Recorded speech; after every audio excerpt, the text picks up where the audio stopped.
The movie Him exposed the whole Tom Brady GOAT blueprint. The main theme and message of this movie is blatantly emphasized countless times, starting with Cam Cade, Tariq from Atlanta. Watching his idol Isaiah White play in the Super Bowl and get injured, Cam's now late dad tells him that a real man makes sacrifices, emphasizing that theme early on to the movie. They don't waste no time. They fast forward to Cam's rise to stardom as the next big star, and we fast forward to a scene where Cam is closing up the field after practicing some throws when a dark Baphomet mask wearing figure hacks him on the head and he gets a concussion. Now he's facing adversity and his chance of going pro are in shambles. Cam's agent Tom peeped the name, convinced him to pursue the league, adding to the plot that Isaiah White, which is Marlon Wayans, is retiring from the league and needs a successor. The Tom Brady and Patrick Mahomes dynamic. Cam goes to Isaiah's compound to learn the ways of the 8-time champion GOAT.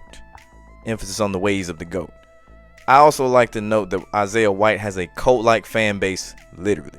Isaiah puts Cam through numerous psychological hazing drills to slowly chip away at Cam's touch with reality, showing what it takes to be the next GOAT. You have to be remorseless. You have to be heartless, dark. Throughout the movie, Cam and Isaiah would inject Isaiah's blood, which would give Cam a rush, hinting at something else they do in Hollywood, allegedly. There were two major points that opened Cam's eyes into what was really going on and what he was witnessing on this compound. It was when Isaiah offed one of his fans with no remorse, in that moment where it was like, never meet your idols. And the second was when he laid a dude out in practice during the drill and he told him to go get your dead homies, which is crazy work because dude was fucked up. Now Isaiah's wife just so happens to be a witch, like Tom Brady's ex-wife. Cam gets drugged and wakes up to Isaiah holding a gun, asking if he smashed his wife.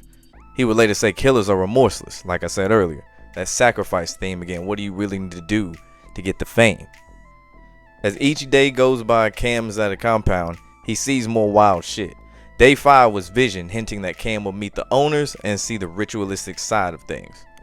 This is where the owners were feeling him out. Cam drank Isaiah's blood and he was woozy, finding the team doctor Marco beheaded. After waking up with an IV of Isaiah's blood injected to him, he was ready for day 6, which was sacrifice. The final fight for the status of him, aka the GOAT. Isaiah tells him that he was injected with his blood of all the other GOATs before him. White mentioned how his dad arranged for him to be the GOAT and was part of his sacrifice. He'd been groomed since a young age for this moment, and the attack that split him open on the field was orchestrated so he'd land with the Saviors, which is an ironic name for the team. Cam would end up winning this battle, hitting Isaiah with the helmet, which played a huge role throughout the movie in the head injuries and the concussions.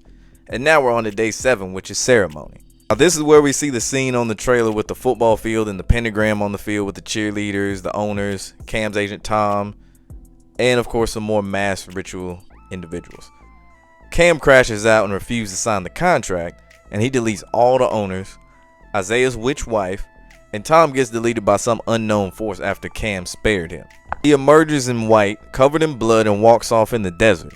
He didn't go pro, but he got to keep some sense of his morals despite going through all that shit.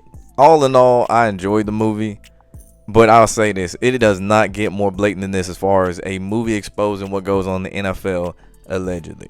Another reason people had a lot of negative reviews for it, or say mixed, it might have went over their head. They didn't really understand the message that they were really trying to tell them.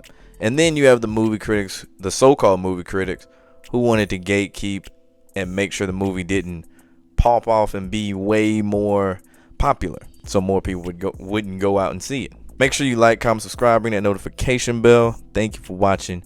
We are